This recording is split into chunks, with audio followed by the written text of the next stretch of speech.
Los espantapájaros andan a medianoche, capítulos 5 y 6. 5. Más tarde, en mi dormitorio del piso de arriba, me puse un camisón largo. La ventana estaba abierta y una suave brisa invadía la habitación. Miré por la ventana. Un enorme manzano proyectaba su sombra sobre el césped. En el lugar donde finalizaba la hierba, se extendían los maizales bajo el resplandor de la luna llena, que arrancaba centelleos dorados a los altos tallos. Estos proyectaban sombras azules y alargadas sobre el campo. Los espantapájaros sobresalían entre las mazorcas, rígidos como soldados con uniforme oscuro. Las mangas de sus abrigos se agitaban por la ligera brisa. Sus rostros pálidos de arpillera parecían mirarme. Sentí un escalofrío en la espalda. Había tantos espantapájaros, al menos una docena, colocados en hileras rectas. Eran como un ejército a punto de iniciar la marcha. El espantapájaros anda a medianoche. Eso es lo que Stanley había dicho en aquel tono grave y pavoroso que hasta entonces nunca lo había oído usar. Miré el reloj de la mesita de noche. Eran poco más de las 10.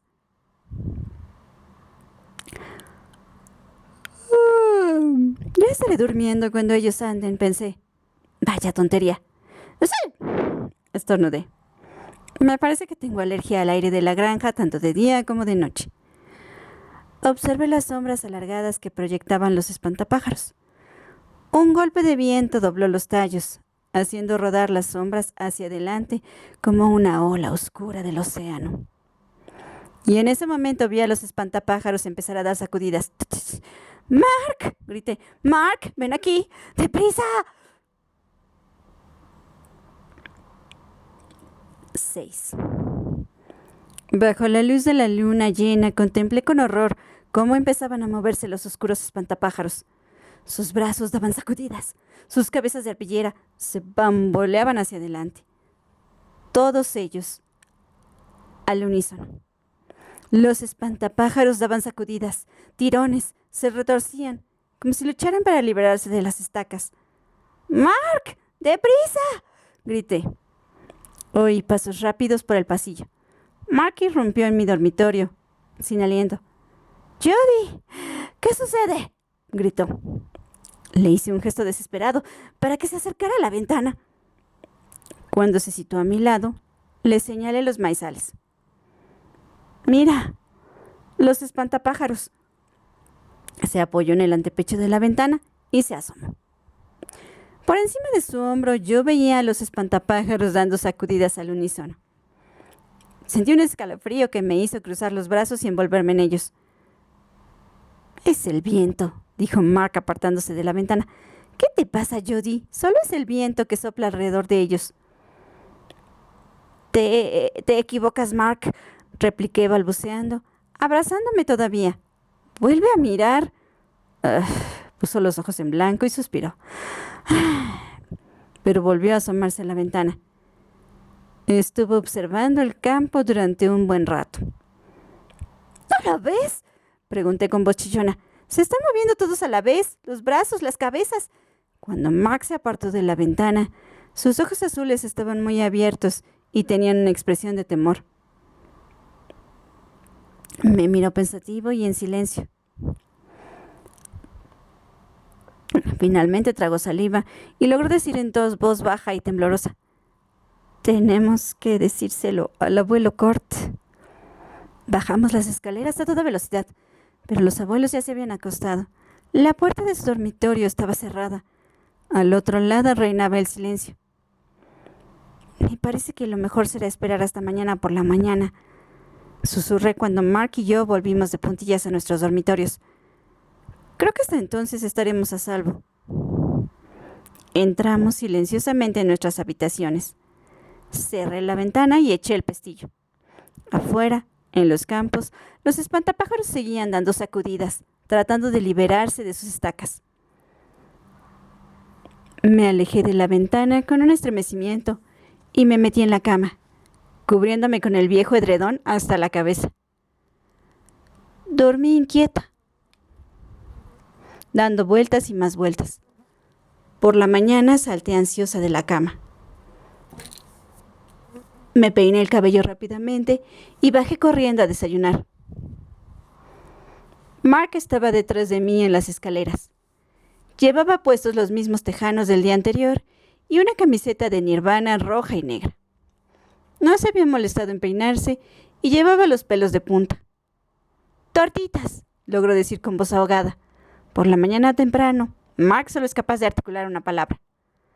Pero la palabra me reanimó al instante y me hizo olvidar por un momento los horribles espantapájaros.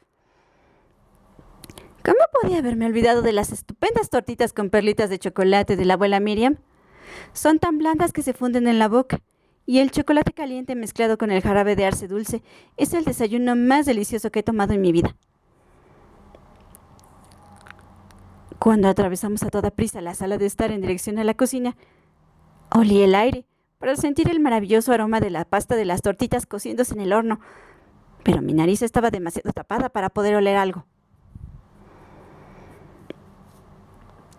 Mark y yo irrumpimos en la cocina al mismo tiempo. El abuelo Kurt y Stanley ya estaban sentados a la mesa. Había una gran cafetera azul humeando ante ellos. Stanley estaba bebiendo café. El abuelo Kurt tenía la cabeza enterrada tras el periódico de la mañana. Levantó la vista y sonrió cuando entramos. Todos dieron los buenos días a todos. Mark y yo ocupamos nuestros sitios en la mesa. Estábamos tan ansiosos por comer las famosas tortitas que casi nos frotábamos las manos como los personajes de los dibujos animados. Imagínense la decepción que tuvimos cuando la abuela Miriam colocó frente a nosotros grandes tazones de cereales. Casi me eché a llorar. Miré a Mark, que estaba al otro extremo de la mesa. Él, a su vez, me estaba mirando a mí. Su rostro reflejaba sorpresa y decepción. «¿Cereales?», preguntó con voz chillona. La abuela Miriam había vuelto al fregadero. Me volví hacia ella. «Abuela Miriam, ¿no hay tortitas?», pregunté suavemente. Vi que le dirigía una mirada a Stanley. «Ya no las hago, Jody», respondió sin dejar de mirar a Stanley. «Las tortitas engordan mucho». «No hay nada como un buen tazón de cereales por la mañana», afirmó Stanley con una amplia sonrisa. Alargó la mano hacia la caja de cereales que estaba en el centro de la mesa y llenó su tazón por segunda vez. El abuelo Kurt gruñó algo tras el periódico. «Venga, cómanselos antes de que se reblandezcan», nos apremió la abuela Miriam desde el fregadero. Mark y yo intercambiamos miradas. El verano pasado, la abuela Miriam nos hacía un montón de tortitas con perlas de chocolate casi cada mañana. «¿Qué está pasando aquí?», me volví a preguntar. De repente me acordé de que el día anterior Styx me había susurrado en el maizal. Las cosas aquí han cambiado. Por supuesto que habían cambiado. Y no para mejor, pensé. Mi estómago empezó a rugir. Cogí la cuchara y ataqué los cereales. Vi que Mark se comía su ración, tristemente. Y entonces me acordé de pronto de los espantapájaros dando sacudidas. «Abuelo Kurt», empecé a decir, «anoche Mark y yo estábamos mirando el maizal desde la ventana y vimos que los espantapájaros se movían. Nosotros...» Oí resollar profundamente a la abuela Miriam tras de mí. El abuelo Kurt bajó el periódico. Me miró con los ojos entrecerrados, pero no dijo ni palabra. «Los espantapájaros se estaban moviendo», terció Mark. Stanley se atragantó. «Era el viento», explicó mirando fijamente al abuelo Kurt. «Debía de ser el viento que los movía». El abuelo Kurt miró a Stanley. «¿Estás seguro?», preguntó. «Sí, era el viento», replicó Stanley con voz tensa. «Pero estaban intentando desprenderse de sus estacas», grité. «Nosotros los vimos». El abuelo Kurt miró fijamente a Stanley. Las orejas de Stanley se pusieron de un rojo brillante. Bajó la mirada. «Era una noche ventosa», dijo. «Se movían por el viento». «Hoy va a hacer sol», comentó alegremente la abuela Miriam desde el fregadero. Pero los espantapájaros, insistió Mark.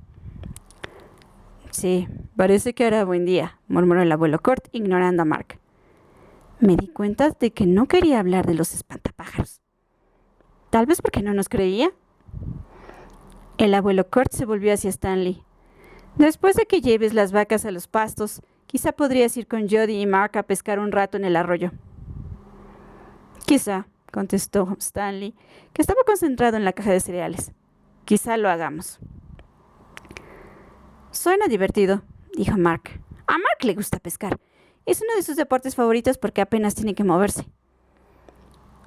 Hay un arroyo muy bonito detrás de los campos en los que pastaban las vacas, en el límite de las tierras del abuelo Kurt. Es una zona boscosa. El arroyo estrecho fluye mansamente bajo los viejos árboles que dan sombra y generalmente está lleno de peces. Cuando me estaba acabando el tazón de cereales, me volví hacia la abuela Miriam en el fregadero. ¿Y tú qué vas a hacer hoy?, le pregunté. Quizá tú y yo podríamos estar un rato juntas y... Me quedé sin habla cuando se volvió y vi su mano. ¡Ah! Proferí un grito de terror al ver su mano de paja.